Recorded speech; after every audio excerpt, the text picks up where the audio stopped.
England की राजगद्दी 1509 से लेकर 1547 तक हेनरी के हाथों में हुआ करती थी।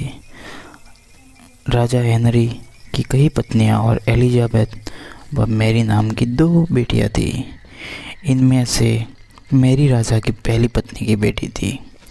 राजा हेनरी को मैरी बहुत ज़्यादा पसंद नहीं थी, इसलिए वो उसे साथ बुरा व्यवहार करते थे। मैरी महल के नौकर के साथ महल का काम करती थी।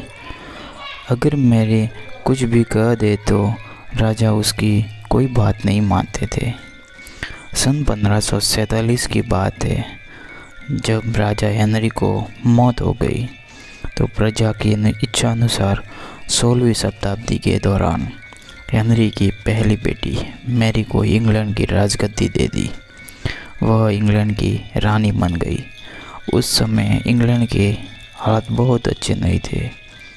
इंग्लैंड के कैथोलिक और प्रोटेस्टेंट इन 2 धर्मों के बीच में बंट गया। उस समय दोनों धर्मों के लोगों के बीच जंग छिड़ी हुई थी। रानी मेरी चाहती थी कि पूरे इंग्लैंड में सिर्फ एक ही धर्म हो, लेकिन लोगों ने उनकी यह बात मानने से साफ इनकार कर दिया था। इससे नाराज़ होकर रानी ने उनकी बात न मानने वालों को मौत की सज़ा दे दी। वह ऐसे लोगों को जिंदा भी जला देती थी।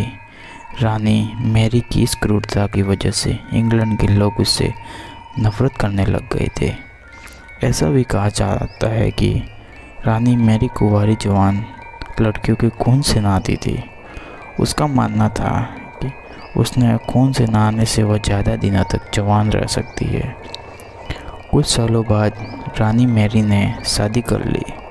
कुछ समय बाद इंग्लैंड में एक खबर आई कि रानी मैरी गर्भवती है और जल्द ही उसके राज्य को नया राजा मिल जाएगा।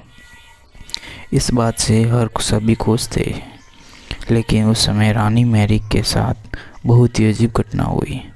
उसने गर्भ से किसी भी बच्चे को जन्म नहीं दिया, बल्कि कुछ महीनों के बाद रानी मैरी का पेट फिर से सामान्य हो गया। वहाँ के ओझा लोग ने अपनी तंत्र विद्या से बताया कि रानी मैरी के गर्भ में कोई बच्चा नहीं, बल्कि एक भूत आकर निवास करता है। कुछ समय बाद फिर रानी मैरी के गर्भ में वही भूत आकर रहने लगा। वह फिर से गर्भवती हो गई।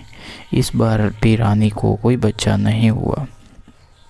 उस घटना के कुछ दिनों बाद रानी मैरी की मृत्यु हो गई। इसके बाद मैरी की छोटी बहन एलिजाबेथ को इंग्लैंड की राजगद्दी पर बिठाया गया और एलिजाबेथ इंग्लैंड की नई रानी बनी।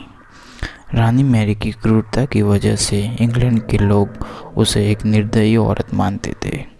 जब वह उसके गर्भ में बच्चे की जगह एक भूत का निवास होने लगा तो लोगों ने उसे शापित भी कर दे दिया। इसी वजह से उसे लोग ने ब्लड मैरी का नाम दिया। कहानी से हमें यह शिक्षा मिलती है कि अपने निजी विचारों व सोच को हमेशा दूसरों के दबाव नहीं बनाना चाहिए। शांति और क्रूरता से लोगों का ख्याल रखना ही मनुष्य का धर्म है।